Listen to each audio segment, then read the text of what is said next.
করবে, আমার স্বামী কখনো আমার সাথে বেঈমানি করবে না। সবাই আমার হাত ছেড়ে দিবে, আমার স্বামী কখনো আমার হাত ছাড়বে না।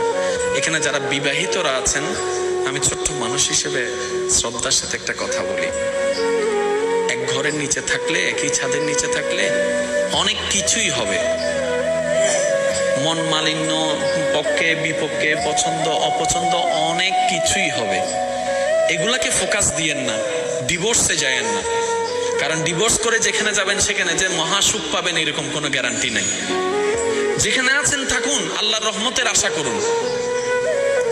ডিভোর্স কখনো সমাধান হতে পারে না। স্বামীর কাজ হচ্ছে স্ত্রীদেরকে মায়া প্রদর্শন, মহাব্বত প্রদর্শন করা, কেয়ারিং প্রদর্শন করা। স্ত্রীদের কাজ হচ্ছে স্বামীদেরকে ভক্তি করা, শ্রদ্ধা করা, সম্মান করা। দুইজনের পক্ষ থেকে যখন এই ইসলামের নিয়ম দুইটা চলে আসবে, অশান্তির সংসার অশান্তির হয়ে যাবে। সুবহানাল্লাহ।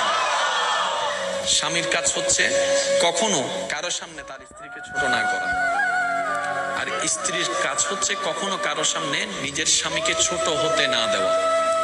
কেউ যদি বলে তোমার স্বামী তো এমন, আপনি বড় গলায় বলবেন আমার স্বামী যেমন হোক, এটা আমার স্বামী, আপনার কথা বলার দরকার নাই।